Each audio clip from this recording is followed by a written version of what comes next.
2029 B J പിക്ക് 28 മുതൽ 33% വരുന്ന vote ലഭിക്കും. ഇങ്ങനെയാണ് കാര്യങ്ങൾ പോകുന്നതെങ്കിൽ പ്രമുഖ മാധ്യമ പ്രവർത്തകൻ നികേഷ് കുമാറിൻ്റെ പ്രവചനമാണ് ഇത് സംഭവിക്കാനുള്ള സാധ്യതയുണ്ടോ? CPM-നും ഏതാണ്ട് തത്തുല്യമായിട്ടുള്ള വോട്ട് ഷെയർ ലഭിക്കുമെന്നാണ് അദ്ദേഹം പറയുന്നത്. എന്താണ് ഇത് ഉദ്ദേശിക്കുന്നത്? അത് ഉദ്ദേശിക്കുന്നത് എന്താണ്? CPM-ന് 30-33%, BJP-ക്ക് 29-31% കിട്ടുമെന്നാണ് പറഞ്ഞത്. ഇത് അദ്ദേഹത്തിൻ്റെ പ്രവചനം അദ്ദേഹം മറ്റേ ആകാശത്ത് നോക്കി നടത്തിയ പ്രവചനമല്ല. ഇത് യാഥാർത്ഥ്യം ആളുകളോട് പറയണം. അദ്ദേഹം സ്വന്തം പാർട്ടിക്കാരോടുള്ള ഒരു വേദിയിൽ വെച്ച് EMS-ൻ്റെ ലോകം എന്ന് പറയുന്ന സെമിനാറിൽ വെച്ച് അദ്ദേഹം പ്രസംഗിക്കുമ്പോൾ, അദ്ദേഹത്തിൻ്റെ ഒരു വിഷയം കൊടുത്തതിനനുസരിച്ച് പ്രസംഗിക്കുമ്പോൾ അദ്ദേഹം പറഞ്ഞൊരു കാര്യമാണ്. ആ പറഞ്ഞത് അവിടെയുള്ള പാർട്ടി പ്രവർത്തകരോട് നിങ്ങൾ ഓരോരുത്തരും ഒരു ജേർണലിസ്റ്റുകളെ പോലെ തന്നെ പെരുമാറണം. നിങ്ങൾക്ക് നന്നായി പ്രസൻറ്റ് ചെയ്യാൻ കഴിയില്ല, നന്നായി എഴുതാൻ കഴിയില്ല എന്നൊന്നും വിചാരിക്കരുത്. സോഷ്യൽ മീഡിയയുടെ അൽഗോരിതം മാറണമെന്നുണ്ടെങ്കിൽ നിങ്ങളുടെ എല്ലാവരും തന്നെ, നമ്മളെല്ലാവരും തന്നെ വാർത്താ ലേഖകരായി മാറിക്കൊണ്ട് സോഷ്യൽ മീഡിയയിൽ ഇടപെട്ടേ പറ്റൂ. അല്ലെങ്കിൽ ഇത് നമ്മളെ വിഴുങ്ങുമെന്നും BJP 29-31% വോട്ടുകളിലേക്ക് എത്തും എന്നുമാണ് നികേഷ് പറഞ്ഞിട്ടുള്ളത്. എനിക്കത് കേട്ടപ്പോൾ വലിയ സന്തോഷം തോന്നി. ഒന്ന് കാര്യം, ഒരിടക്ക് ഞാൻ നികേഷൊക്കെ ആയിട്ട് സംസാരിച്ചപ്പോൾ ഞങ്ങൾ ഇത്തരം കാര്യങ്ങൾ പറഞ്ഞിട്ടുള്ളതാണ്. അപ്പോൾ അതിൽ നിന്ന് ഏതാണ്ട് യാഥാർത്ഥ്യ ബോധത്തിലേക്ക് അവർ കൂടി വന്നിരിക്കുന്നു എന്ന് വിചാരിച്ചാൽ മതി. കാരണം കഴിഞ്ഞ തവണ തന്നെ 19.7% വോട്ടുകൾ NDAക്ക് കേരളത്തിലെ ലോക്സഭയിലേക്ക് മത്സരം നടന്നപ്പോൾ ഉണ്ടായിരുന്നു. ആ ഉണ്ടായിരുന്നതിൽ പക്ഷെ പ്രധാനപ്പെട്ട ഒരു കാര്യം എന്ന് പറയുന്നത് തൃശ്ശൂരുള്ള വലിയ വർധനമാണ് അവർക്കത് ഉണ്ടാക്കിയത്. അതില്ലെന്നുണ്ടെങ്കിൽ ഒരു 3-3.5% വോട്ടുകൾ കുറയും. പക്ഷെ അപ്പോഴൊരു 16% വോട്ടുകളുണ്ട്. അതിലേറ്റവും പ്രധാനപ്പെട്ടത് ആലപ്പുഴയിലും അതുപോലെ തന്നെ ആറ്റിങ്ങിലും ഒക്കെ പിടിച്ച വോട്ടുകളാണ്. ആ വോട്ടുകൾ പിടിച്ചതിൻ്റെ അപകടം എന്താണ് എന്നുള്ളത് CPM തിരിച്ചറിയുന്നുണ്ട്. അതുകൊണ്ട് നിങ്ങൾ ഓരോരുത്തരും ഇതുപോലെ റിപ്പോർട്ടേഴ്സായി മാറിയില്ലെങ്കിൽ, നിങ്ങൾ ഓരോരുത്തരും ബ്രോഡ്കാസ്റ്ററായി മാറിയില്ലെങ്കിൽ സ്വാഭാവികമായിട്ടും നമ്മൾ തകരും എന്നുള്ള തിരിച്ചറിവിൽ നിന്നാണ് നികേഷ് കുമാർ അത് പറഞ്ഞിട്ടുള്ളത്. ഇത് യാഥാർത്ഥ്യവുമാണ്. ഞാനിത് നികേഷ് കുമാർ പറയുന്നതിന് എത്രയോ മുമ്പ് ഗൗതത്തിൻ്റെ അടുത്ത് തന്നെ പറഞ്ഞിട്ടുണ്ട്. BJP-യുടെ 50%. എങ്ങനെയാണ് അവർ നേടിയെടുക്കാൻ പോകുന്നത്? ആ 33% ഇപ്പോൾ എങ്ങനെയാണോ നാഷണൽ ലെവലിൽ അവർ നേടിയെടുത്തത് അതുപോലെ തന്നെ അവർ നേടിയെടുക്കും. ഇപ്പോൾ ഉദാഹരണത്തിന് സർദാർ വല്ലഭായ് പട്ടേലിനെയും അതുപോലെ തന്നെ ഇന്ത്യയുടെ പൈതൃകത്തെയും ഇന്ത്യയുടെ മഹാഭാരതത്തെയും അതുപോലെ തന്നെ രാമായണത്തെയും എല്ലാം തന്നെ അവരുടേതാണ് എന്നുള്ള നിലക്ക്, ഒരു ഹിന്ദു കൾച്ചറൊക്കെ തന്നെ അവരുടേതാണ് എന്നുള്ള നിലക്ക് അവർക്ക് വിട്ടുകൊടുക്കുകയും കൈകെട്ടി നോക്കിയിരിക്കുകയും ചെയ്തു കോൺഗ്രസ്. അതുപോലെ തന്നെ ഏതാണ്ട് കഴിഞ്ഞ 10-20 കൊല്ലമായിട്ട് ഇവിടെ സാംസ്കാരിക മേഖലയിൽ നിന്ന് CPM പിൻവാങ്ങി. അതിൻ്റെ പൂക്കാസ് ഇപ്പോൾ വർക്ക് ചെയ്യുന്നില്ല. അതുപോലെ തന്നെ ഇനി വർക്ക് ചെയ്യുന്നുണ്ടെങ്കിൽ തന്നെ ആളുകൾക്ക് മനസ്സിലാകാത്ത കുറേ കാര്യങ്ങൾ അവർ പറഞ്ഞുകൊണ്ടിരിക്കുന്നു എന്ന തോന്നലാണ് പിൻവാങ്ങിയത്. പിൻവാങ്ങിയെന്ന് വെച്ചാൽ അവരൊക്കെ അലസമായി, വേറെ സംഭവമൊന്നുമില്ല. ശാസ്ത്ര സാഹിത്യ പരിഷത്തോ പൂക്കാസയോ ഒന്നും അലസമായി പിൻവാങ്ങി. ഒന്ന്. രണ്ടാമത്തെന്ന് പറഞ്ഞാൽ അവരെ കൊണ്ടുപോലും ഒന്നും ചെറുത്ത് നിൽക്കാൻ കഴിയില്ല. കാരണം എന്താ, ഇവിടെ ഇപ്പം കാലത്ത് ഏറ്റവും കൂടുതൽ ആളുകളെ സ്വാധീനിക്കുന്നത് എന്താണെന്ന് വെച്ചാൽ ഈ തെരഞ്ഞെടുപ്പിൽ സാറ്റലൈറ്റ് മാധ്യമങ്ങളോ പരമ്പരാഗത മാധ്യമങ്ങളോ പത്രങ്ങളോ ഒന്നും ആളുകളെ സ്വാധീനിച്ചിട്ടില്ല. ആളുകളെ ഏറ്റവും കൂടുതൽ സ്വാധീനിച്ചിരിക്കുന്നത് സോഷ്യൽ മീഡിയയാണ്. ആ യാഥാർത്ഥ്യം CPM ഒക്കെ മനസ്സിലാക്കണം. സോഷ്യൽ മീഡിയയിൽ നിന്ന് CPM പൂർണ്ണമായിട്ടും പിൻവാങ്ങി. ഇപ്പം നമ്മൾ ഈ കേരളത്തിലെ നിരവധി യൂട്യൂബ് ചാനലുകൾ എടുത്തു വെച്ചോ. ഗൗതത്തിന് ഞാൻ പറയാതെ തന്നെ അറിയാലോ, പറഞ്ഞാൽ നിങ്ങൾക്ക് ബുദ്ധിമുട്ടാവുന്നുള്ളതുകൊണ്ടാട്ടെ. എൻ്റെ അടുത്ത് എന്ത് ചോദിച്ചാലും ഞാൻ ഓപ്പൺലി പറയാം. ഈ കേരളത്തിൽ എത്ര വലിയ യൂട്യൂബ് ചാനലുകളുണ്ട്, അല്ലെങ്കിൽ അതിൽ നിന്ന് ഉയർന്നു വന്നേക്കണ ഐക്കണുകളുണ്ട്. അവരെല്ലാവരും തന്നെ സംഘപരിവാർ നിലപാടുള്ള ആളുകളാണ്. ആ നിലപാടുള്ള ആളുകളിൽ മഹാഭൂരിപക്ഷം പേരും ഇത്തവണ സതീശൻ വരണമെന്ന് നിലപാടെടുത്തു. എന്തുകൊണ്ടാണ്? അപ്പൊ ഇതൊന്നും മനസ്സിലാക്കാൻ CPM-ന് കഴിഞ്ഞ 5 കൊല്ലമോ 10 കൊല്ലമായിട്ട് കഴിഞ്ഞില്ല. അത്രയുള്ള സംഭവം വളരെ ലളിതമാണ്. കൈരളി ഇപ്പൊ കഴിഞ്ഞ ദിവസം ഏതൊരു BJP നേതാവ് പറയുന്നത് ശ്രദ്ധയിൽപ്പെട്ടു. അതായത് ഹിന്ദുക്കൾ സംഘടിച്ചാൽ തീരാവുന്ന പ്രശ്നമേ ഉള്ളൂ, അല്ലെങ്കിൽ അങ്ങനെ സംഘടിച്ചാൽ പൊട്ടിക്കാൻ പറ്റുന്നതേ ഉള്ളൂ പല കോട്ടകളും. അല്ല, ഹിന്ദുക്കൾ എന്തിനു സംഘടിക്കണം? ഹിന്ദുക്കൾ സംഘടിച്ചിട്ട് ഹിന്ദുക്കൾക്ക് എന്താണ് ഗുണമുള്ളത്? എന്താ കാര്യമുള്ളത്? ആരാണ് ഈ ഹിന്ദുക്കളെ മുഴുവൻ ഉപദ്രവിച്ചുകൊണ്ടിരുന്നത്? ഇപ്പോഴും ആരാണ് അങ്ങനെ കാണുന്നത്? ഇപ്പോഴും ഞാൻ എന്ത് ചെയ്യുന്നു, ദളിതരായിട്ട് ഊണ് കഴിക്കുന്നു എന്ന് പറഞ്ഞ് ഒരു നേതാവ് എഴുതി വെക്കുകയാണ്, നോട്ടീസ് അടിക്കുകയാണ്. അതായത് ശരിക്കും അവനായിട്ട് ഒരുമിച്ചിരുന്ന് ഊണ് കഴിക്കേണ്ടവനല്ല, അവൻ മനുഷ്യനല്ല. പക്ഷേ സംഭവം എന്ത് ചെയ്യുന്നു, ഞാനിപ്പോൾ എൻ്റെ ഔദാര്യം കൊണ്ട് അവനായിട്ട് ഊണ് കഴിക്കുന്നു എന്ന് എഴുതി വെക്കുകയാണ്.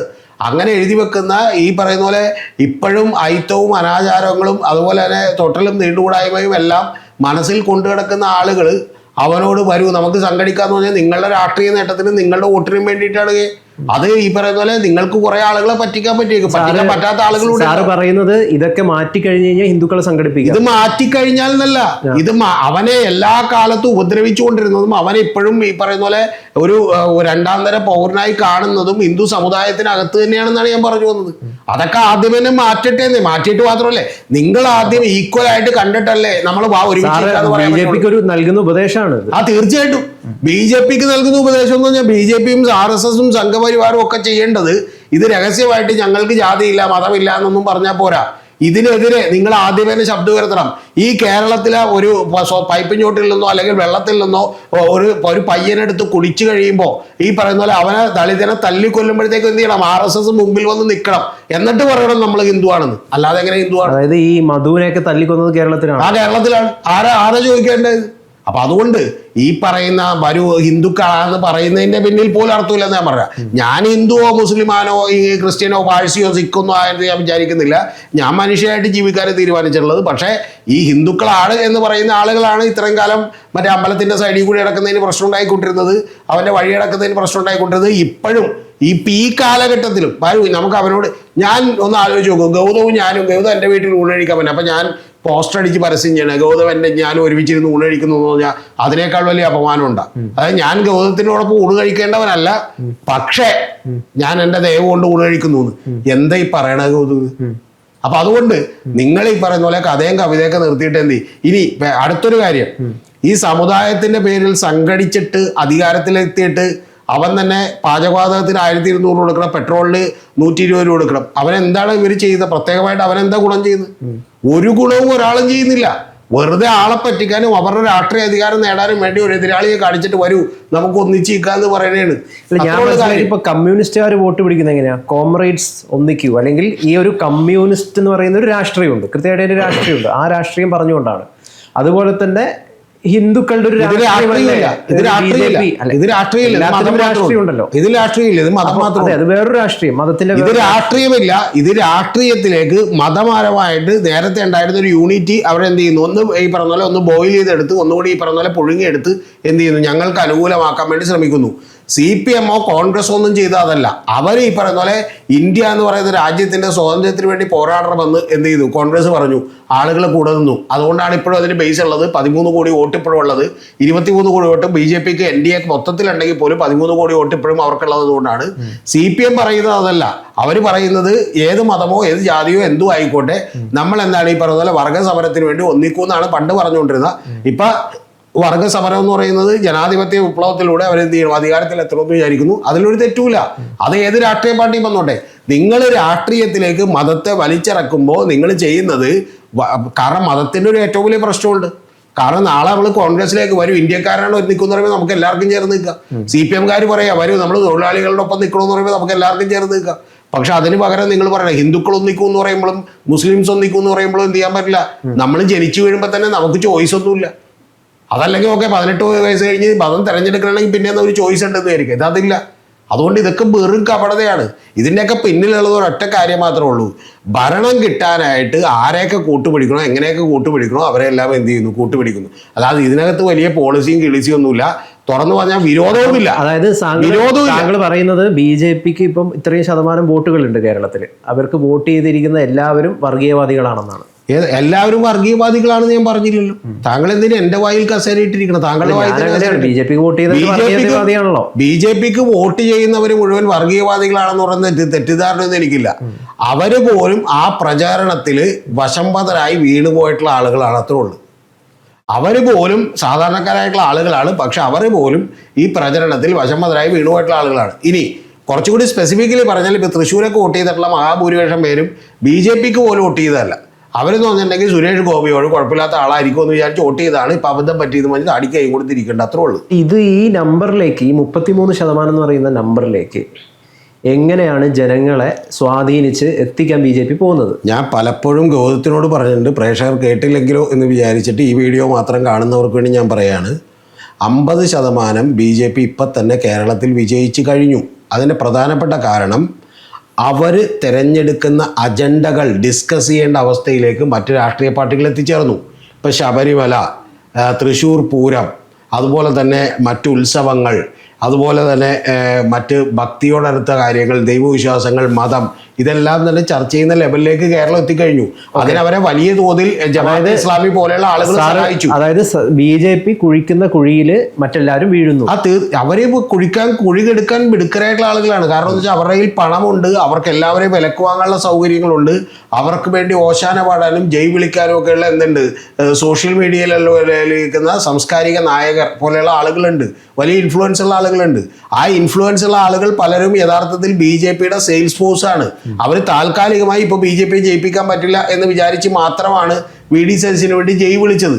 ഇതൊക്കെ CPM-നോട് ഞാൻ നേരത്തെ പറഞ്ഞിട്ടുള്ളതാണ്. CPM-ന്റെ ചില നേതാക്കന്മാരോട് അവർക്ക് മനസ്സിലായിട്ടില്ലെങ്കിൽ ഇപ്പോഴെങ്കിലും മനസ്സിലായി എന്ന് പറയുന്ന സന്തോഷമുള്ളൂ. അതുകൊണ്ട് 19.7% വോട്ടുകൾ ഒരു 10% കൂട്ടാൻ അധികം ബുദ്ധിമുട്ടില്ല. കാരണം എന്താണെന്നറിയാമോ? അവർക്ക് ജയിക്കും എന്ന് പറയുന്ന ഒരു തോന്നൽ കൂടി ഉണ്ടായാൽ ഇനി പെട്ടെന്ന് ആളുകൾ വോട്ട് ചെയ്യും. കഴിഞ്ഞ തവണ പോലും കുറെ വോട്ടുകൾ അവർക്ക് കിട്ടാതിരുന്നത് ജയിക്കും എന്ന് പറയുന്ന തോന്നൽ. നമ്മൾ ഈ ട്രോളായിട്ടൊക്കെ പലപ്പോഴും പറയുന്ന ഒരു കാര്യമാണ്, ഹിന്ദുക്കളെ ഉണർത്താൻ BJPക്ക് സാധിച്ചു എന്നൊക്കെ ഉള്ളത്. ശരിക്കും പറഞ്ഞു കഴിഞ്ഞാൽ കുറേയധികം ഈ ഒരു സാധാരണ പൊതുവെ നമ്മുടെ കേരളത്തിലെ ഹിന്ദുക്കൾക്കിടയിൽ ഈ മതബോധമൊന്നും അധികം ഇല്ലാത്തവരാണ്. അതുകൊണ്ടാണല്ലോ CPM-നൊക്കെ വോട്ട് ചെയ്യുന്നത്. അപ്പോൾ ഈ മതബോധമില്ലാത്ത ഹിന്ദുക്കളിൽ കൃത്യമായിട്ടൊരു മതബോധത്തെ ഉണ്ടാക്കിയെടുക്കാൻ BJP വിജയിച്ചു. അല്ല, മതബോധമില്ലാത്ത കുറെ കൂടി നല്ല മനുഷ്യരായിരുന്നു അവർ. അതിൽ നിന്ന് കുറെ കൂടി ആളുകളെ ഈ പറയുന്ന ഒരു മതബോധത്തിലേക്ക് എത്തിക്കാൻ വേണ്ടിയിട്ട് BJPക്ക് കഴിഞ്ഞു. BJPയുടെ കുൽസിത പ്രവർത്തനങ്ങൾക്ക് കഴിഞ്ഞു. ആരെ സഹായിച്ചത്? സോഷ്യൽ മീഡിയയാണ്. ഗംഭീരമായിട്ട് ഇപ്പോൾ അവർക്കത് ചെയ്യാം. സോഷ്യൽ മീഡിയയും നമ്മുടെ ഇവിടുത്തെ പരമ്പരാഗത മീഡിയകളും അടക്കം എല്ലാവരും അതിനെ സഹായിച്ചു. പ്ലസ് ഏറ്റവും വലിയ സഹായം കൊടുത്തത് എതിര് നിൽക്കുന്ന ആളുകളാണ്. അതായത് BJP ശക്തിയുക്തം എതിർക്കണമെന്ന് പറയുന്ന ആളുകൾ നടത്തിയിട്ടുള്ള വലിയ പ്രസ്താവന, ഇപ്പോൾ ജമാഅത്തെ ഇസ്ലാമിയെ പോലെ, PFI പോലെ, SDP പോലെയുള്ള ആളുകൾ വലിയ സംഭാവന അതിലേക്ക് നൽകി. ആ സംഭാവനയും പ്ലസ് ഇപ്പുറത്ത് നിൽക്കുന്ന ആളുകളുടെ യഥാർത്ഥത്തിൽ ഈ കേരളത്തിലുള്ള യൂട്യൂബ് ചാനലുകളിൽ മഹാഭൂരിപക്ഷവും CPM-ന് മനസ്സിലാക്കാത്തൊരു കാര്യം എന്താ വെച്ചാൽ അത് BJPയുടെ സെയിൽസ് ഫോഴ്സാണ്. ഈ ഇന്ത്യയിൽ ഇപ്പോൾ ഏതാണ്ട് 2-2.5 ലക്ഷം 2.25 ലക്ഷം ആളുകളുണ്ട്. ഈ കേരളത്തിൽ പോലും ഉണ്ട്. അവരെ ഉപയോഗിച്ച് വേണമെങ്കിൽ ഗോതത്തിന് ഏത് പ്രൊഡക്റ്റും വേണമെങ്കിൽ വിൽക്കാം. ഇപ്പൊ ഒരു മാട്രസ്, ഞാൻ പേര് പറയുന്നില്ല, ആ മാട്രസ് ഇവിടെ കേരളത്തിലും ഇന്ത്യയിലൊക്കെ ലക്ഷക്കണക്കിന് വിറ്റഴിയുന്നുണ്ട്, സോഷ്യൽ മീഡിയയിലൂടെ വിറ്റഴിയുന്നത്. സാർ ഇപ്പം മനുഷ്യബോധത്തിന്റെ കാര്യം പറഞ്ഞു. നമ്മൾ ശരിക്കും കാര്യമായിട്ട് പറയുകയാണെങ്കിൽ ഈ തെരഞ്ഞെടുപ്പ് രാഷ്ട്രീയത്തിൽ ഈ മനുഷ്യബോധമൊക്കെ വർക്കൗട്ട് ആവുന്നുണ്ടോ അതോ വർഗീയതയാണോ വർക്കൗട്ട് ആവുന്നത്? തെരഞ്ഞെടുപ്പ് രാഷ്ട്രീയത്തിൽ ജയിക്കാവുന്ന വോട്ടുണ്ടല്ലോ, ആ മാർജിൻ, അതിൽ വർഗീയതയാണ് വർക്കൗട്ട് ആവുന്നത്. ജയിക്കാവുന്ന മാർജിൻ അല്ല, അതിലൊരു 10-20 ലക്ഷം 30 ലക്ഷം ആളുകൾ വോട്ടേ ഉള്ളൂ. ആ 30 ലക്ഷം വർഗീയത വളരെയധികം വർക്കാവും. കുറ്റക്കാരാണെന്ന് വെച്ചിട്ടുണ്ടെങ്കിൽ ഞാൻ പറഞ്ഞത് ഈ മനുഷ്യബോധത്തിൽ കുറ്റവും ശിക്ഷയൊക്കെ തീരുമാനിക്കാനൊന്നുമില്ല. അല്ല, താങ്കൾ പറഞ്ഞത് മതബോധത്തിലേക്ക് ഹിന്ദുക്കൾ ചുരുങ്ങുന്നു, മനുഷ്യബോധം ഇല്ലാതാവുന്നു, അതുകൊണ്ടാണ് BJPക്ക് വോട്ട് ചെയ്യുന്നതെന്നുള്ളതാണ്. ഞാൻ പറഞ്ഞത് ഈ മനുഷ്യബോധത്തിൽ നിന്ന് ചുരുങ്ങി മതബോധത്തിലേക്ക് എത്താൻ പ്രേരിപ്പിക്കുന്ന ഘടകങ്ങൾ എന്തൊക്കെയാണ്? പ്രേരിപ്പിക്കുന്ന നിരവധി ഘടകങ്ങൾ. ഒന്ന്, പ്രോ സംഘപരിവാറിന്റെ വലിയ തോതിലുള്ള കാടിളക്കിയുള്ള പണം മുടക്കിയുള്ള വലിയ പ്രചരണമാണ് ഒന്നാമത്തേത്. രണ്ടാമത്തേത്, അതേപോലെ തന്നെ അവരെ ഇൻസ്റ്റിഗേറ്റ് ചെയ്യുന്ന, അവരെ വളരെയധികം സഹായിക്കുന്ന ഒരു കാര്യമാണ് നേരത്തെ ഞാൻ പറഞ്ഞ PFIയും SDP-യും ജമാഅത്തെ ഇസ്ലാമിയുടെ ഒക്കെ ആളുകളുടെ പ്രചരണം എന്ന് പറയുന്നത്. അവരെ എല്ലാ ദിവസവും ഇരുന്നിട്ട് എന്ത് ചെയ്യുന്നു, ഇവർക്ക് അനുകൂലമായിട്ടുള്ള കാര്യങ്ങൾ ചെയ്തുകൊണ്ടിരിക്കുകയാണ് ജമാഅത്തെ ഇസ്ലാമി. ഒരു സംശയമില്ലല്ലോ. അത് നിങ്ങൾക്ക് മനസ്സിലായിട്ടില്ലേ? അസദുദ്ദീൻ ഒവൈസി ഇപ്പൊ എന്താ ചെയ്യണത് ഇന്ത്യയിൽ? ഇത് നിങ്ങൾക്ക് അറിയാൻ പാടില്ലാഞ്ഞിട്ടാണ്. നിങ്ങൾ യഥാർത്ഥത്തിൽ അപ്പുറത്ത് നിന്നിട്ട് എന്ത് ചെയ്യുന്നു, നിങ്ങൾ ഇതിനെ ശക്തിയുക്തം എതിർക്കുന്നു എന്ന് പറയുമ്പോൾ നിങ്ങളിപ്പോൾ ഒരു തീവ്രവാദ പ്രസ്ഥാനം ഇന്ത്യയിൽ ഉണ്ടാവുന്നു നോക്ക്. ആ തീവ്രവാദ പ്രസ്ഥാനം മുസ്ലിം എക്സ്ട്രീം ഫണ്ടമെന്റലിസ്റ്റ് മൂവ്മെന്റ് ആണെങ്കിൽ അത് ആരെ സഹായിക്കും? ഇസ്ലാമിന്റെ ഇന്ത്യയുടെ മോചനം ഇസ്ലാമിലൂടെ എന്ന് പറഞ്ഞ് സിമി ഈ പറയാൻ പോസ്റ്റർ മറ്റേ ലോകം മുഴുവൻ ബോർഡ് എഴുതുമ്പോൾ അത് ആരെ സഹായിക്കുമെന്ന് ഗോതത്തിന് ചിന്തിച്ചു നോക്കിയിട്ടുണ്ടോ? അത് ആരെ സഹായിക്കാൻ പോണ? മുസ്ലിംസ് ഒക്കെ കൂടി വരും, നമുക്ക് മോചിപ്പിക്കാമെന്ന് വിചാരിക്കും. അല്ല, യഥാർത്ഥത്തിൽ തൊട്ടിപ്പുറത്ത് കാണുന്ന സാധാരണ ഒരു ഹിന്ദു മതത്തിലുള്ളവൻ സാധാരണക്കാരന്റെ മനസ്സിൽ പോലും ഒരു പേടി വരും. ദൈവം ഇതെന്താണ് ഈ പറയണത് എന്ന് ചോദിക്കും. അപ്പൊ അതിലേക്ക് ശരിക്കും പറഞ്ഞാൽ പ്രോ സംഘപരിവാറിന്റെ മറ്റേ അജണ്ടകൾ കൂടി മിക്സ് ചെയ്താൽ കൊടുക്കുമ്പോഴത്തേക്ക് അവൻ ഇപ്പൊ AK ബാലൻ CPM-ന്റെ മുതിർന്ന നേതാവ് പറഞ്ഞൊരു കാര്യമാണ്, UDF അധികാരത്തിൽ വന്നു കഴിഞ്ഞാൽ ജമാഅത്തി ആയിരിക്കും ആഭ്യന്തരം കൈകാര്യം ചെയ്യുക, മുസ്ലിങ്ങളുടെ ഭരണമാണ് എന്നൊക്കെയുള്ളൊരു രീതിയിൽ ആ ടോണിലുള്ളൊരു സംസാരം ഉണ്ടായിരുന്നു. ഇപ്പം അധികാരത്തിൽ വന്നതിന് ശേഷം ഈ ഫാത്തിമ തഹ്ലിയ എന്ന് പറയുന്ന MLA പേരാമ്പ്രയിൽ ഒരു ഹോട്ടൽ ഉദ്ഘാടനത്തിനായിട്ട് ചെന്നു. അവിടെ നിലവിളക്കുണ്ടായിരുന്നു. അവർ യാതൊരു മടിയും കൂടാതെ ആ നിലവിളക്ക് കത്തിച്ചു. ഉടനെ തന്നെ മതസംഘടനകളുടെ തിട്ടൂരം വന്നു. ഫാത്തിമ തഹ്ലിയെ തിരുത്തണം, ഇത് ഇസ്ലാമിക വിരുദ്ധമായിട്ടുള്ള ഒരു ആചാരമാണ് ഈ നിലവിളക്ക് പൊതുവേദിയിൽ എല്ലാവരും കത്തിക്കുന്നതാണ് പൊതുവേദിയിൽ. അപ്പം താങ്കൾ പറഞ്ഞ പോലെ ഇതൊക്കെ സഹായിക്കുന്നുണ്ട്. ഇപ്പം താങ്കൾ ഈ പറഞ്ഞ വാചകം അവരെ സഹായിക്കുന്നുണ്ട്. കാരണം എന്താ വെച്ചാൽ നമ്മൾ തമ്മിൽ നേരത്തെ ഒരു ചർച്ച നടത്തിയപ്പോൾ താങ്കൾ പറഞ്ഞിരുന്നു 5 കൊല്ലം അല്ലെങ്കിൽ 10 കൊല്ലമായിട്ടുണ്ടായാലും മാക്സിമം വന്ന സമസ്തക്ക് എന്ന് തോന്നുന്ന സംഘടന കേൾക്കാൻ തുടങ്ങിയിട്ട്. ഇതുപോലെ കേൾക്കാൻ ഒരു മനുഷ്യനും ഇല്ലാത്ത ഒരാളും ഇല്ലാത്ത ആളുകൾ വർഗീയത പറഞ്ഞാലും ഇപ്പം ഭയങ്കരമായി എന്ത് കിട്ടും, മറ്റുള്ളവർ പ്രചരിപ്പിക്കും ഇതിന്. അതായത് ഗൗതം അറിയേണ്ടത് ഇപ്പൊ സമസ്ത പറഞ്ഞു, സമസ്ത പ്രചരിപ്പിക്കുന്നില്ല. സമസ്തയിലുള്ള ആളുകൾക്കൊന്നും സോഷ്യൽ മീഡിയ ഇല്ല മഹാഭൂരിപക്ഷം പേർക്കും. പക്ഷെ അത് ആര് പ്രചരിപ്പിക്കും? ഇപ്പുറത്തെ സംഘപരിവാർ പ്രചരിപ്പിക്കും. കണ്ട നമ്മുടെ നിലവിളക്ക് കണ്ട പ്രശ്നവും ഇല്ലെന്ന് പറഞ്ഞ് പ്രചരിപ്പിക്കും. പക്ഷേ സമസ്ത മനസ്സിലാക്കണം. പറഞ്ഞിരട്ടെ. ഇതേപോലെ തന്നെ ഈ പറയുന്ന മറ്റേ വിസ്ഡം ഗ്രൂപ്പ് എന്ന് പറഞ്ഞ ആളുകൾ ആകെ 4-3-7 പേരും ഈ പറയുന്ന പോലെ 2 മൈക്കും പിന്നെ ഒരു മൈക്ക് സിസ്റ്റവും മാത്രമേ ഉള്ളൂ. പക്ഷെ അവർ പറയുന്ന കാര്യം ഈ നാട്ടിൽ പ്രചരിപ്പിക്കും. കാരണം എന്താണെന്ന് അറിയാമോ? ഇപ്പുറത്തവർക്ക് അത് പ്രയോജനമുണ്ട്. അല്ല, വിസ്ഡം ഗ്രൂപ്പിന്റെ ഇപ്പൊ സൂംബക്കെതിരെ വന്നു, തുല്യമായിട്ടുള്ള യൂണിഫോമിനെതിരെ ഞാൻ ചോദിക്കട്ടെ, അന്നേരം കൃത്യമായിട്ടുള്ള നിലപാടെടുത്തത് അവർക്കെതിരെ പ്രചരണം നടത്തിയത് ആരാന്നറിയോ? CPM. CPM പ്രചരണം നടത്തുമ്പോഴും ആ പ്രചരണം ശരിക്കും വന്നിട്ടുണ്ടെങ്കിൽ CPM നടത്തിയാലും ഇനി ആരിഫ് ഹുസൈൻ തെരുവോത്ത് നടത്തിയാലും ആ പ്രചരണത്തെ കൂടി എടുത്ത് ഇവരിപ്പുറത്ത് പൊലിപ്പിക്കുന്നുണ്ട്. കാരണം എന്താ വെച്ചാൽ ഇവരൊരു 10-15 ഞാനിപ്പോൾ പ്രമുഖരായിട്ടുള്ള ആളുകളുടെ പേര് പറയുന്നത് നിങ്ങൾക്ക് ബുദ്ധിമുട്ടാവുന്നുള്ളതുകൊണ്ട് എത്ര വീഡിയോ ചെയ്തിട്ടുണ്ടെന്ന് അറിയും ഇതിൻ്റെ പുറത്ത്. എന്താ വീഡിയോ ചെയ്യുന്നത്? CPM പ്രചരിപ്പിക്കുന്നു എന്ന് പറഞ്ഞല്ലേ ഇവർ വീഡിയോ ചെയ്യുന്നത്. ഇവർ ഈ സമസ്തക്കും അതുപോലെ തന്നെ വിസ്ഡം ഗ്രൂപ്പിനും ഒക്കെ അണ്ടി ഇമ്പോർട്ടൻസ് കൊടുക്കുകയാണ്. കണ്ടോ, അങ്ങനെ ഉണ്ട് എന്ന് പറയാണ്. അങ്ങനെ യഥാർത്ഥത്തിൽ ഈ ഒരു കാര്യം ഗൗതത്തിന് അറിയാൻ പാടില്ലാത്ത പറഞ്ഞുതരാം. ഈ 5 കൊല്ലം മുമ്പൊക്കെ ഇതുപോലെയുള്ള പല വിവരക്കേടുകളും ഇവരിരുന്ന് പറഞ്ഞിട്ടുണ്ട്. സമസ്തയോ? എത്ര വിവരക്കേട് പറഞ്ഞിട്ടുണ്ട്. കഴിഞ്ഞ ലോകകപ്പിന് പുള്ളി പറഞ്ഞത് എന്താണെന്ന് അറിയാമോ? മെസ്സിനെ മറ്റേ ക്രിസ്ത്യാനോ റൊണാൾഡോ ഒന്നും ഫ്ലക്സ് വെക്കരുത്, അതൊക്കെ വെക്കുന്നത് മുസ്ലിം ആരാധനകൾക്ക് എതിരാണെന്ന് പറഞ്ഞു. കേട്ടിട്ടുണ്ടാകും. ഇതിനിടയിലും പറഞ്ഞു. ഇതിനിടയിൽ ഇപ്പൊ SYSന്റെ ഒരാളാണ് പറഞ്ഞ അദ്ദേഹം അബ്ദുൾ സമദ് പൂക്കോട്ടൂർ പറഞ്ഞ വാചകം എന്ന് വെച്ചാൽ 10 രൂപ പള്ളിയിൽ തരാത്തവരാണ് ഇത് കൊടുക്കണേന്ന് വെച്ചു. അപ്പൊ ഇത് പുള്ളി ഇത്തിരി കൂടി മായത്തിലാണ് പറഞ്ഞ, മറ്റേ പുള്ളി മായത്തിലല്ല പറഞ്ഞ. അപ്പൊ ഇതൊക്കെ ശരിക്കും പറഞ്ഞിട്ടുണ്ടെങ്കിൽ ഈ 1-2 പേര് അവര് തന്നെ പറയണത് അവരുടെ വീട്ടിലുള്ള ആളുകൾ പോലും പിന്നെ പറഞ്ഞില്ലേ അവര് പറയണത് നിങ്ങൾ പറയണ പോലെ ഓക്കെ. എന്നിട്ട് ശരിക്കും പറഞ്ഞാൽ ഇവരാണ് ഈ സമുദായത്തെ നിയന്ത്രിക്കുന്നതെന്ന് നിങ്ങൾ പറഞ്ഞുകൊണ്ടുവരാം. എന്നിട്ട് മലപ്പുറത്തേക്ക് നോക്കി ഇപ്പൊ ഫ്ലെക്സ് ഇല്ല അവിടെ. എന്റെ പൊന്നുകോതം മലപ്പുറത്തെ എല്ലാ കോഴിക്കോടിന്റെ മുമ്പിൽ വരെ ഫ്ലെക്സ് ഉണ്ട്, എല്ലാ വീടുകളിലും ഫ്ലെക്സ് ഉണ്ട്. അവിടെ ആളുകൾ ഫുട്ബോൾ കളിക്കുന്നുണ്ട്. അപ്പൊ ഇതൊന്നും അവിടെയുള്ള സമുദായത്തിലെ ആളുകൾ കേൾക്കാൻ പോണില്ല, ചെറിയ പിള്ളേരും കേൾക്കാൻ പോണില്ല, മമ്മൂട്ടിയും കേൾക്കാൻ പോകില്ല. മമ്മൂട്ടി പറഞ്ഞല്ലോ വളരെ കൊടുത്തുന്ന്, എന്താ മമ്മൂട്ടിനെ ആ മതത്തിൽ നിന്ന് പുറത്താക്കാത്തവര്? അപ്പൊ അതൊന്നും നടപടിയാണ്, കേസല്ല. ഇവർ ഇതുപോലെയുള്ള ചില വിവരക്കേടൊക്കെ പറയും. അതേപോലെ ഇപ്പുറത്തെ സൈഡിൽ നിന്നും കുറച്ച് എക്സ്ട്രീം ആയിട്ടുള്ള ആളുകൾ പല വിവരക്കേടും പറയും. മനസ്സിലായി? ഇപ്പൊ ശശികല ടീച്ചറും അതുപോലെയുള്ള ആളുകളൊക്കെ ഇരുന്ന് പല വിവരക്കേടും പറയും. ഇതൊക്കെ ഈ ശശികല ടീച്ചർ പറയുന്ന വിവരക്കേടെടുത്ത് നിരന്തരമായി വീഡിയോ ചെയ്യുന്ന ആരായിരിക്കും എന്ന് ഗൗതം ശ്രദ്ധിച്ചോ? മുസ്ലിം ലീഗിന്റെ ചന്ദ്രിക പോലും ചെയ്യൂല. പക്ഷെ ആരെയൊന്നറിയാം, ജമാഅത്തെ ഇസ്ലാമിക്കാർ നേരെ കോട്ടൊക്കെ ഇട്ട് വരും, എന്നിട്ട് ഇരുട്ട് മുറിയിൽ ഇരുന്നിട്ട് വളരെ ശാന്തമായിട്ടായിരിക്കും പറയാം. ശരിക്കും പറഞ്ഞാൽ ഇങ്ങനെയാണെങ്കിൽ നമ്മൾ എങ്ങനെ ജീവിക്കും? അപ്പൊ മറ്റേ ഇത് ആരെങ്കിലും ശരിക്കും പറഞ്ഞാൽ അപ്പുറത്തുനിന്ന് PCR ചോദിക്കണേ, അല്ല താലിബാനിൽ എങ്ങനെ പ്രശ്നം മിണ്ടരുത് എന്ന് പറഞ്ഞിട്ട് നമുക്ക് ഇവിടെ താലിബാനെ കുറിച്ച് മിണ്ടില്ല. അതങ്ങനെ തന്നെയുള്ളൂ. ഓരോരുത്തരും അവരവരുടെ അജണ്ടകൾക്ക് അനുസരിച്ച് എന്ത് ചെയ്യും. അല്ല, അതേപോലെ BJP കേരളത്തിൽ വളർന്നതിന്റെ മറ്റൊരു കാരണം എന്ന് പറയുന്നത് ഇപ്പം 2047 കേരളം ഇസ്ലാമിക പ്രദേശമാക്കും അല്ലെങ്കിൽ ഇന്ത്യ ഇസ്ലാമിക രാജ്യമാക്കുന്നൊക്കെ പറയുമ്പോൾ ഒരു ഭീതി സ്വാഭാവികമായിട്ടും പടരും. ഈ ആരാണിത് പറയണത് ഗൗതം? ഇത് ആരാണിത് പറയണത്? അതും കൂടി ഗൗതം ഒന്ന് പറ. ഗൗതം ഇങ്ങനെ മറ്റേ വെറുതെ അങ്ങ് പറയല്ലേ. ഈ നാട്ടിലെ കേരളത്തിലെ 90 ലക്ഷം മുസ്ലിംസ് ആണ് ഇത് പറയണത്. ആരാ പറയുന്നത്? ഇത് പറഞ്ഞത് 2047 ഇന്ത്യയെ മറ്റേ ഇസ്ലാമിക രാഷ്ട്രമാക്കുമെന്നൊക്കെ പറഞ്ഞ മറ്റേ പുള്ളിയൊക്കെയാണ്, കോയൊക്കെയാണ് ഇത് PFIയുടെ.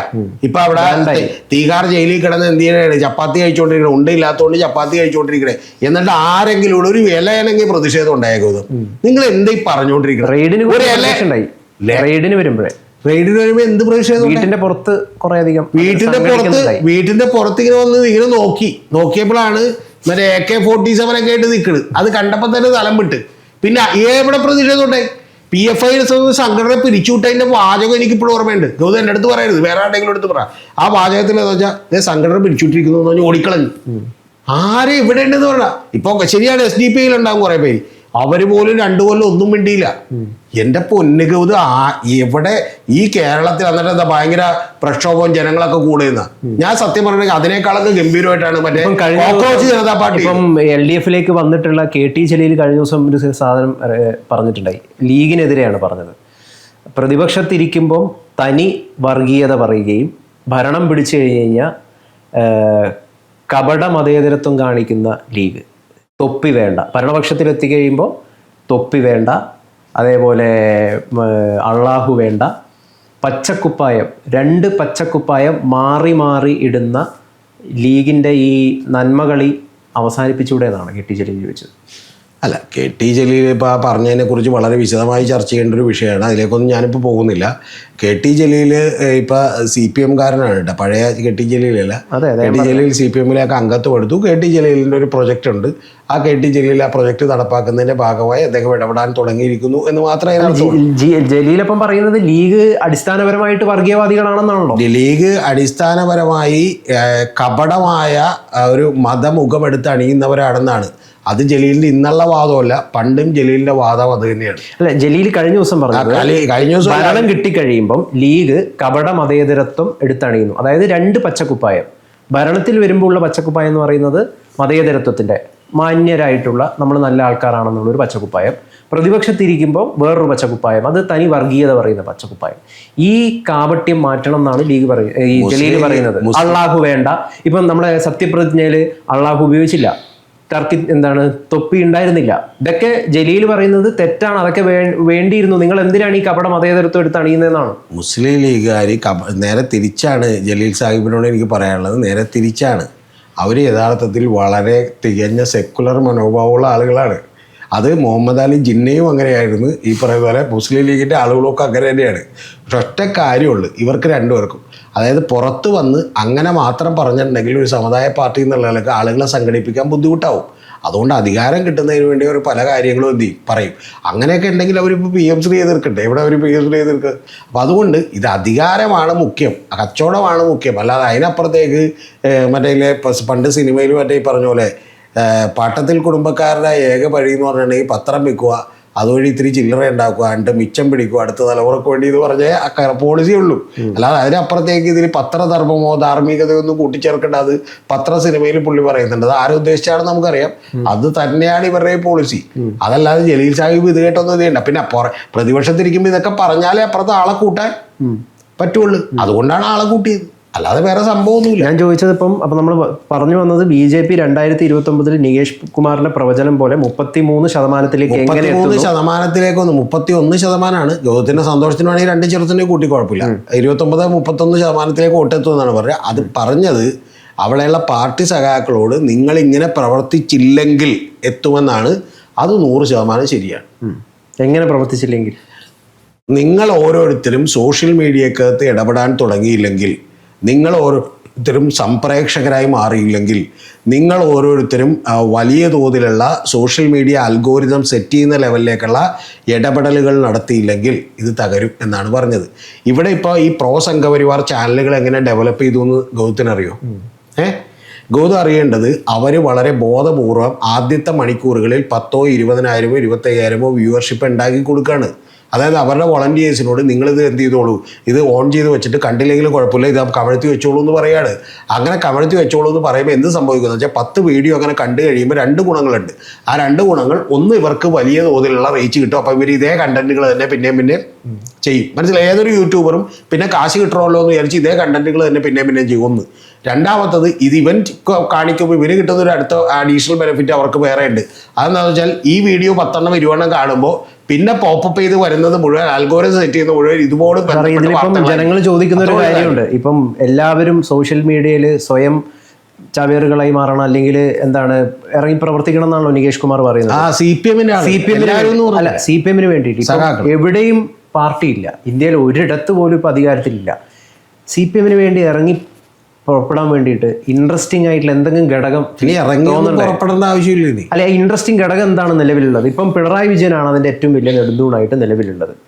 അദ്ദേഹത്തിന് ഇപ്പം 52 വയസ്സായി. അദ്ദേഹത്തിന്റെ കാലം കഴിഞ്ഞാലും പാർട്ടി നിലനിൽക്കണം. ആ പാർട്ടിയിൽ താങ്കൾ എപ്പോഴും പറയുന്ന പോലെ BJP വളരാൻ പറ്റാത്തതിന്റെ കാരണം എന്ന് പറയുന്നത് കരിഷ്മാറ്റിക് ആയിട്ടുള്ള ഒരു ലീഡർഷിപ്പ് ഇല്ല എന്നുള്ളതാണ്. പിണറായി കൂടി കഴിഞ്ഞു കഴിഞ്ഞാൽ ആ പാർട്ടീൻ്റെ ഇൻട്രസ്റ്റിംഗ് ഘടകം എന്താണ്? ആ പാർട്ടിയുടെ എന്നല്ല, ഏതൊരു പാർട്ടിയുടെയും ഇൻട്രസ്റ്റിംഗ് ഘടകം, പ്രത്യേകിച്ചും കമ്മ്യൂണിസ്റ്റ് പാർട്ടികളുടെ ഇൻട്രസ്റ്റിംഗ് ഘടകം എന്ന് പറയുന്നത് അതിൻ്റെ നിലപാടുകളായിരിക്കണം. അതിൻ്റെ നിലപാട് തറയായിരിക്കണം. അല്ലാതെ അതിന് ഇൻട്രസ്റ്റിംഗ് ഘടകം എന്ന് പറഞ്ഞത് മറ്റേ 10 ലക്ഷം രൂപ സൂട്ടിട്ട് വരുന്ന നേതാവ് വേണമെന്നോ, അല്ലെങ്കിൽ മറ്റേ ഹോർഡിങ്ങുകൾ വേണമെന്നോ, കരിസ്മാറ്റിക് ആയിട്ടുള്ള ആൾ വേണമെന്നോ നിർബന്ധമില്ല. അങ്ങനെയൊന്നും വളർന്നൊരു പ്രസ്ഥാനമല്ലത്. പക്ഷേ ഈ കാലഘട്ടത്തിന് ആവശ്യമായിട്ടുള്ള സോഷ്യൽ മീഡിയ ഇടപെടലുകൾ കൂടി വളരെ കൃത്യമായി നടത്തിയാൽ അതിന് തിരിച്ചു വരാൻ കഴിയും. കാരണം അതിൻ്റെ ബേസ് ഇപ്പോഴും സ്ട്രോങ് ആണ്. കഴിഞ്ഞ തവണ പോലും വോട്ടെടുപ്പിൽ പരാജയപ്പെട്ടപ്പോൾ പോലും 80 ലക്ഷത്തിലധികം 81 ലക്ഷത്തോളം വരുന്ന വോട്ടുകൾ ഉണ്ടായ ഒരു പാർട്ടിയാണ്. 1 കോടി വോട്ടുകളിൽ പോയി ചില്ലുവാനാണ് കോൺഗ്രസിനും UDF-നും കിട്ടിയത്, ഇത്ര വലിയ പോളറൈസേഷൻ ഉണ്ടായിട്ടും. എന്ന് പറഞ്ഞാൽ അപ്പം പോലും 19 ലക്ഷത്തോളം വരുന്ന വോട്ടുകളുടെ വ്യത്യാസമേ ഉള്ളൂ. അപ്പോൾ ഒരു 10 ലക്ഷം വോട്ടുകളെ നിങ്ങൾക്ക് ഇപ്പുറത്തേക്ക് മറിക്കാൻ കഴിഞ്ഞാൽ അത് വലിയ നേട്ടമാണ്. ഒന്ന്. ഇനി രണ്ടാമത്തെ കാര്യം, ഗൗതത്തിൻ്റെ ഒരു തെറ്റിദ്ധാരണയുള്ളത് അധികാരമില്ലെങ്കിൽ എന്തോ പ്രശ്നമാണെന്നൊന്നും ഗൗതം വിചാരിച്ചു കളയരുത്. പിണറായി എന്ന് പറയുന്ന ഒരു സ്ഥലത്ത് 16 പേര് കൂടി ചേർന്ന് ഉണ്ടാക്കിയ ഒരു പാർട്ടിയാണ്. അന്ന് അധികാരത്തിൽ അവർ സ്വപ്നം കണ്ടിട്ടില്ല, അധികാരത്തിലേക്ക് വരണമെന്ന് വിചാരിച്ചിട്ടില്ല. യഥാർത്ഥത്തിൽ ജനകീയ ജനാധിപത്യ വിപ്ലവത്തിലൂടെ അധികാരത്തിലേക്ക് വരാമെന്നല്ലാതെ ഇലക്ഷനിലേക്ക് പോലും അധികാരത്തിലേക്ക് വരണമെന്ന് വിചാരിച്ചിട്ടില്ല. അപ്പം അങ്ങനെ വിചാരിക്കാത്ത ആയിരക്കണക്കിന് നൂറുകണക്കിന് പാർട്ടികൾ ഇന്ത്യ രാജ്യത്തുണ്ട്. അവർ ആശയങ്ങളുടെ പുറത്ത് വളരെ കീനായി വർക്ക് ചെയ്യുന്ന ആളുകളാണ്. അപ്പം അത്തരത്തിലുള്ള അണികൾ തന്നെയാണ് അവരുടെ ശക്തി. ആ അണികൾ കുറേ കൂടി ഗംഭീരമായി ഈ സോഷ്യൽ മീഡിയയിൽ ഇടപെടുകയും ആ സോഷ്യൽ മീഡിയയിൽ ഇപ്പം പ്രോ സംഘപരിവാർ വളർത്തിയെടുത്തിരിക്കുന്ന പോലെയുള്ള ഐക്കണുകൾ അവർക്ക് വളർത്തിയെടുക്കാനും കഴിഞ്ഞാൽ അവർക്ക് തിരിച്ചു വരാൻ പറ്റും. ഒരു സംശയമില്ല, തെറ്റുകൾ തിരുത്താനും പറ്റിയ. വളരെ ഇൻട്രസ്റ്റിംഗ് ഘടകം എന്താണെന്ന് വെച്ച് കഴിഞ്ഞാൽ എനിക്ക് തോന്നുന്നില്ല ഇപ്പം കമ്മ്യൂണിസ്റ്റ് പാർട്ടിയുടെ ആദർശത്തോടെ എത്ര യുവജനങ്ങൾക്ക് ശരിക്കും അത് സ്നേഹമുണ്ട് എന്നുള്ളതൊന്നും എനിക്ക് അത്ര തോന്നുന്നില്ല. പലർക്കും താല്പര്യമില്ലായ്മയാണ്. അപ്പോൾ ഇന്നത്തെ മാറിക്കൊണ്ടിരിക്കുന്ന ഈ കാലഘട്ടത്തിൽ സ്വയം സംരംഭകരാകണമെന്ന് ആഗ്രഹിച്ചുകൊണ്ടിരിക്കുന്ന കുറേ ആളുകൾ ഉണ്ടായിക്കൊണ്ടിരിക്കുന്ന ഈ കാലഘട്ടത്തിൽ പുതിയ കാലത്തിനനുസരിച്ചിട്ട് ഇൻട്രസ്റ്റിംഗ് ആയ രീതിയിൽ കമ്മ്യൂണിസ്റ്റ് പാർട്ടിക്ക് CPM-ന് പ്രവർത്തിക്കാൻ പറ്റുമോ എന്നുള്ളതാണ്. ഗൗതം പറയുന്ന ഇൻട്രസ്റ്റ് ക്രിയേറ്റ് ചെയ്യാനായിട്ട് ഐറ്റം ഡാൻസ് ഒന്നും വെക്കേണ്ടായിരിക്കില്ല. ഇതിൽ ഇൻട്രസ്റ്റ് ക്രിയേറ്റ് ചെയ്യുക എന്ന് പറഞ്ഞിട്ടുണ്ടെങ്കിൽ ഒന്ന് ഇൻട്രസ്റ്റ് ഇല്ലാത്തതുകൊണ്ടാണ് 35-ലേക്ക് മാറിയത്. അല്ല, തെറ്റാണത്. അത് തെറ്റാണ്. അങ്ങനെയാണെങ്കിൽ നിങ്ങൾ BJP-ക്ക് എത്ര വോട്ട് കിട്ടിയത്, NDA-ക്ക് എത്ര വോട്ട് കിട്ടിയത്? അപ്പോൾ അവരോട് ഒട്ടും ഇൻട്രസ്റ്റ് ഇല്ലെന്ന് പറയണ്ടേ? നിങ്ങൾ അതല്ലല്ലോ ഇപ്പോൾ പറഞ്ഞുകൊണ്ടിരിക്കുന്നത്. അവർ 31 ലക്ഷം വോട്ടുകൾ NDA ഇവിടെ നേടിയപ്പോൾ CPM നേടിയത് ഈ വീഴ്ചയിൽ, അതായത് അതിൻ്റെ ചരിത്രത്തിലെ ഏറ്റവും വലിയ വീഴ്ചയിൽ പോലും അത് നേടിയത് 81 ലക്ഷം വോട്ടുകളാണ്. അതുകൊണ്ട് നിങ്ങൾ പറയുന്ന പോലെ ആളുകൾക്ക് മുഴുവൻ ഇൻട്രസ്റ്റ് ഇല്ലാതായി പോയെന്നൊന്നും ഞാൻ വിചാരിക്കുന്നില്ല. ഞാൻ പറഞ്ഞ കാര്യം വളരെ കൃത്യമാണ്. 19 ലക്ഷം വോട്ടുകളുടെ വ്യത്യാസമാണുള്ളത് എന്ന് പറഞ്ഞാൽ ഒരു 10 ലക്ഷം വോട്ടുകൾ ഇപ്പുറത്തേക്കോ അപ്പുറത്തേക്കോ മറിക്കാൻ കഴിഞ്ഞിട്ടുണ്ടെങ്കിൽ പാർട്ടിക്ക് അധികാരത്തിൽ വരാൻ കഴിയും. അതിൻ്റെ പിന്നിൽ വലിയ പ്രചരണങ്ങളിൽ പെട്ടുപോയിട്ടുള്ള നിരവധി ആളുകൾ കൂടിയുണ്ട് എന്നുള്ളതൊരു വാസ്തവമാണ്. ഒന്ന്. ഇനി രണ്ടാമത്തെ കാര്യം, താങ്കൾ പറഞ്ഞ പോലെ അതിൻ്റെ പുതിയ നയപരിപാടികൾ, ഓരോ വിഷയങ്ങളിലും അവരെടുക്കുന്ന നിലപാടുകൾ, സാധാരണക്കാരനൊപ്പം നിൽക്കുന്ന കാര്യങ്ങൾ, പ്ലസ് വർഗീയതയെ ചെറുക്കുന്ന അതിഗംഭീരമായിട്ടുള്ള പ്രൊപ്പഗാണ്ട, ഇത് നടത്താതെ CPM-ന് തിരിച്ചു. അല്ല, ഐഡിയോളജിക്കലി ആയിട്ട് തന്നെ ഒരു ക്രൈസിസ് CPM നേരിടേണ്ടതെന്നാണ് ഞാൻ മനസ്സിലാക്കുന്ന ഒരു കാര്യം. ഇപ്പം പിണറായി വിജയൻ തന്നെ നേരിട്ട ഒരു ഏറ്റവും വലിയ വിമർശനം എന്താ, അദ്ദേഹം പഴയ നയങ്ങളിൽ കമ്മ്യൂണിസ്റ്റ് അല്ലാത്ത രീതിയിൽ പ്രവർത്തിക്കുന്നു, വെള്ളം ചേർക്കുന്നു, അദ്ദേഹം ഒരു കോർപ്പറേറ്റായി മാറുന്ന രീതിയിൽ മുതലാളികളുടെ പാർട്ടിയായി മാറുന്നു തുടങ്ങിയ കാര്യങ്ങളൊക്കെയാണ്. ഇനി വരും കാലത്തിൽ മുതലാളിമാരുടെ അല്ലെങ്കിൽ വെള്ളം ചേർക്കാതെ CPM-ന് പ്രവർത്തിക്കാൻ പറ്റുമോ? ഇത് പഴയ ആദർശം വെച്ചുകൊണ്ട് പ്രവർത്തിക്കാൻ പറ്റുമോ? ഈ നിങ്ങളുടെയൊക്കെ ഈ തെറ്റായ പ്രചരണമാണ് ഞാൻ ചെറുക്കണമെന്ന് പറഞ്ഞത്. യഥാർത്ഥത്തിൽ പിണറായി വിജയൻ സഞ്ചരിക്കുന്ന വണ്ടി അതിപ്പോൾ വ്യവസായ വകുപ്പ് മന്ത്രിയായിട്ടുള്ള പഴയ പി രാജീവ് സഞ്ചരിക്കുന്ന വണ്ടി ഏതാണ്? ഇപ്പം ഉള്ള വ്യവസായ വകുപ്പിന്റെ മന്ത്രിയായിട്ടുള്ള ആള് സഞ്ചരിക്കുന്ന വണ്ടി ഏതാ അറിയോ ഗൗതത്തിന്? എന്തോ വണ്ടിയാണ് പറയേണ്ട ആവശ്യമൊന്നുമില്ല. ഏതൊരു വണ്ടിയാണ്, പഴയത് ഏതൊരു വണ്ടിയല്ല. ഇപ്പൊ മന്ത്രി സഞ്ചരിക്കുന്ന വണ്ടി ബെൻസാണ്. ബെൻസ് E-ക്ലാസ് ആണ്. എന്തേ നിങ്ങൾക്ക് ആർക്കും ഈ മാധ്യമങ്ങൾ ആരും അതെടുത്ത് പറയാത്തത്? എന്തേ പറയണോ? പറയണ്ടേ പിന്നെ? എന്തേ ബെൻസ് E-ക്ലാസ്സിലാണ് ഇപ്പൊ കോൺഗ്രസ് UDF-ന്റെ ഒരു മന്ത്രി സഞ്ചരിക്കുന്നത് എന്നുള്ളത് നിങ്ങൾക്കൊരു വിഷയമാകാതിരിക്കുകയും, ഒരു CPM-കാരൻ ബെൻസ് E-ക്ലാസ് വേണ്ട, അവൻ ഇന്നോവയിൽ സഞ്ചരിച്ചാൽ പോലും, അത് ഗവൺമെന്റ് കൊടുക്കുന്ന ഇന്നോവയിൽ സഞ്ചരിക്കുമ്പോൾ പോലും ഇത് വലിയ ആർഭാടമാണെന്ന് ചിത്രീകരിക്കപ്പെടുകയും ചെയ്യുന്നതിന്റെ പിന്നിലുള്ള തന്ത്രമുണ്ട്. ആ തന്ത്രത്തെ ഈ പറയുന്ന സോഷ്യൽ മീഡിയയിലും പരമ്പരാഗത മാധ്യമങ്ങളിൽ വരുന്ന പ്രൊപ്പഗാണ്ടയെ കൂടി അതിജീവിക്കാൻ വേണ്ടിയിട്ടാണ് നികേഷ് കുമാർ പറഞ്ഞത്, നിങ്ങൾ എന്ത് ചെയ്യണം, നിങ്ങൾ ഓരോരുത്തരും സംപ്രേക്ഷകരായി കൂടി മാറണം എന്ന് പറഞ്ഞത്. അല്ലാതെ ഞാൻ ബേസിക് ആയിട്ടുള്ളൊരു സംഭവമാണ്, പഴയ ആദർശം വെച്ചുകൊണ്ട് CPM-ന് ഇനി പ്രവർത്തിക്കാൻ പറ്റുമോ എന്നാണ് ഞാൻ ചോദിച്ചത്. പഴയ ആദർശത്തിൽ നിന്ന് നിങ്ങൾ ആദ്യം തന്നെ പറയുന്നത് തന്നെ ഒരു വലിയ തെറ്റുണ്ടെന്നാണ് ഞാൻ പറയുന്നത്. നിങ്ങൾ പറയുന്ന പഴയ ആദർശത്തിൽ നിന്ന് CPM മാറി എന്നാണ് നിങ്ങൾ പറഞ്ഞുകൊണ്ടിരിക്കുന്നത്. മാറണ്ട. എന്താണ് അതിന് തെളിവുള്ളത്? അല്ല, മാറണ്ട. അല്ല, CPM മാറേണ്ട കാര്യങ്ങളിൽ CPM മാറണം. അല്ല, ഞാൻ ചോദിച്ചതേ പഴയ ആദർശത്തിൽ നിന്ന് 21 കമ്മ്യൂണിസ്റ്റ് പാർട്ടിയാണ്, അല്ലെങ്കിൽ CPM-ന്റെ ആദർശം എന്ന് പറയുന്നതിൽ ഒരുപാട് മാറ്റങ്ങൾ ഉണ്ടായിട്ടുണ്ട്. അതൊക്കെ പറയാൻ പോയപ്പോൾ സമയമെടുക്കും. മറ്റേ വിപ്ലവത്തിലൂടെയും റെഡ് ആർമിയിലൂടെ വിപ്ലവത്തിലൂടെയൊക്കെ നയിച്ചുകൊണ്ട് അധികാരത്തിൽ വരാമെന്ന് വിചാരിച്ച പാർട്ടി പിന്നീട് ജനകീയ ജനാധിപത്യ വിപ്ലവത്തിലൂടെ ഇലക്ഷനിലൂടെ അധികാരത്തിൽ വരാമെന്ന് വിചാരിച്ചതിനൊരു മാറ്റമാണ്. അത് സാധാരണ അവരുടെ നിലപാടുകളല്ല. ഇപ്പം അതിനുശേഷം വീണ്ടും വരുത്തേണ്ട നിരവധി മാറ്റങ്ങളെ കുറിച്ച് അവർ ചർച്ച ചെയ്യുന്നുണ്ട്. അവർ നിരന്തരമായി പരിഷ്കരിക്കപ്പെടുന്ന ഒരു പാർട്ടിയാണ്. അത് ഓരോ കാലഘട്ടങ്ങളിലും ഉണ്ടാകുന്ന ഒരു പാർട്ടിയാണ്. ഞാൻ പറഞ്ഞു ഒറ്റ പോയിന്റേ ഉള്ളൂ, അവരെ സംബന്ധിച്ച് വേണമെങ്കിൽ അങ്ങനെ മാറ്റങ്ങൾ ഉൾക്കൊണ്ടാൽ തിരികെ വരാനുള്ള സാധ്യതയുണ്ട്. കാരണം എന്തുകൊണ്ടാണ്? ഇപ്പോഴും പാർട്ടി തകർന്നിട്ടില്ല. വലിയ വീഴ്ച ഉണ്ടായ 35 സീറ്റുകളിലേക്ക് എത്തിപ്പോയിന്ന് ആളുകൾ ധരിക്കുന്ന സമയത്ത് പോലും 81 ലക്ഷം വോട്ടുകൾ അവർക്കുണ്ട്. അതായത് വലിയ പ്രചണ്ഡമായ പ്രചരണം എല്ലാ മാധ്യമങ്ങളും പ്രോ സംഘപരിവാർ മീഡിയകളും സോഷ്യൽ മീഡിയകളും എല്ലാം അഴിച്ചു വിട്ടിട്ടും ഇപ്പോഴും 19 ലക്ഷം വോട്ടുകളുടെ വ്യത്യാസമുള്ളൂ എന്നാണ് ഞാൻ പറഞ്ഞു തന്നത്. അത് കണ്ടാൽ പോസിറ്റീവായി നമ്മൾ വിചാരിച്ചാൽ അതിൽ വരുത്തേണ്ട മാറ്റങ്ങൾ കൂടി വരുത്തിയാൽ, ഏറ്റവും വരുത്തേണ്ട മാറ്റം ഈ പ്രൊപ്പഗാൻഡയാണ്, അത് വരുത്തിയാൽ അവർക്ക് തിരിച്ചു വരാൻ പറ്റും. So simple.